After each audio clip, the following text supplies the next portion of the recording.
Alright, dear followers of the BS Academy channel, I'm here with another episode in our ICHIMOKU training series. As I mentioned in the previous session, today in this video, we're going to explore time analysis using the Kumo cloud. If you recall, in that video where we discussed time analysis using Kijunsen, I shared a few numbers with you and explained that we would frequently use these numbers. Similarly, for time analysis using the Kumo cloud, there are specific numbers we need to focus on. The first of these numbers is 17, the second number is 26, and the third number is 35. The fourth number is 52. Okay, for now, we won't focus on the number 35. I'll circle it in red, and later I'll explain why and how it's different from the others. The numbers we'll focus on are 17, 26, and 52. Please note down these numbers so you don't forget them. Allow me to explain further, and I apologize as I need to erase these to create more space for my explanation. As I mentioned earlier, the Kumo cloud is formed by two lines, Senko span A and B. Let's assume this is Senko span A, moving in this way and continuing in this direction. This is Senko span B, which moves like this, for example. Now, these are just assumptions. Where Senko span A is on top, this area forms the Kumo cloud, which is green, and where Senko span B is on top, it forms the down Kumo, making the cloud red. Well, this is the point. This is the point where these two lines intersect. The color of our language has changed, whether from green to red or from red to green. This point is a very important point for us using this part. We have to do our own time analysis. How? It's really simple, not difficult at all. Do you remember the numbers I wrote here? From the exact point where these two Senko span A and B cross each other, or in other words, where our cloud changes color, if we move forward by a distance of 17 candles, 26 candles, or 52 candles, you see these are the same numbers I wrote at the beginning, 17, 26, and 52. I'll explain how to calculate 35 later. From this point, if we move forward by 17 candles, 26 candles, and 52 candles, we will encounter a trend reversal. It's that simple. So, from the point where the clouds cross, if we move forward by 17 candles, we have a trend reversal. If we move forward by 26 candles, we have another trend reversal. And if we move forward by 52 candles, we also get a trend reversal.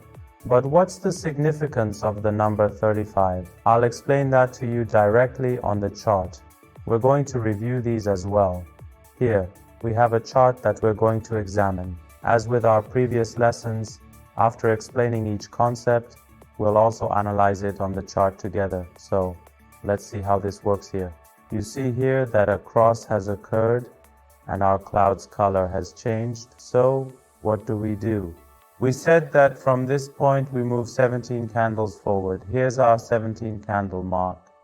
We place a line here to mark it. Let's assume that the cloud has formed up to this point, but the candles are further back and haven't reached this area yet. So we mark the 17 candles here. Now from this same point, sorry, I wanted to adjust this line. We do what next, friends? Our next number was 26, right? We always mark a line 26 candles from where the clouds crossed, and then again at a distance of 52 candles, which brings us to here. We mark another line here.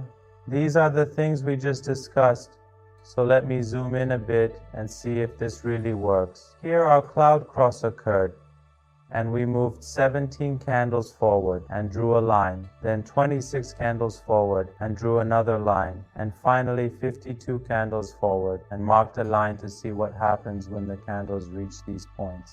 As we discussed, our trend will shift and we'll see a trend reversal. Friends, this 17 candle line, after we had a downward movement here with a price drop, shows two small green candles, indicating a short upward trend. These two small green candles formed after the red one, and after this line, we see that the upward trend reversed into a downward trend. It continued until it reached the point that was 26 candles after the cross, as we marked. Our downward trend reached this point and then reversed into an upward trend, although it was only for 2 candles. But we did observe this trend reversal. The candles continued to fluctuate here, and we reached the point that was actually 52 candles after the cross of the clouds. Here again we see an upward trend with a strong green candle, but right after that we see that a downward movement occurred. So this is exactly how time analysis works using the clouds. But as I mentioned earlier, we also have the number 35. Now remember, you shouldn't calculate the 35 from the point where the clouds cross. The number 35 is a bit different. I've explained this in the previous videos where we were drawing channels on the clouds. On the clouds themselves, we also have peaks and valleys. Look here. This point is essentially a peak or a top on our cloud. Here are the valleys. These are the low points. We can use these points, meaning that the number 35 relates to these peaks and valleys. So now from this peak, if we go 35 candles forward, well, let me draw a line here. Let's assume that our cloud has formed like this, and right now we can't see this part of the market. Imagine that there's a peak formed on our cloud here. Now I've moved it quite a bit forward, and after these 35 candles have passed, let's assume that our market, the candles, are behind the cloud. The candles are here, and we haven't seen these candles yet. We've marked 35 candles ahead from this peak on our cloud to see what happens when the candles reach this point. I'll zoom in so we can see better. We've moved 35 candles forward from this peak, and now the candles have reached this point.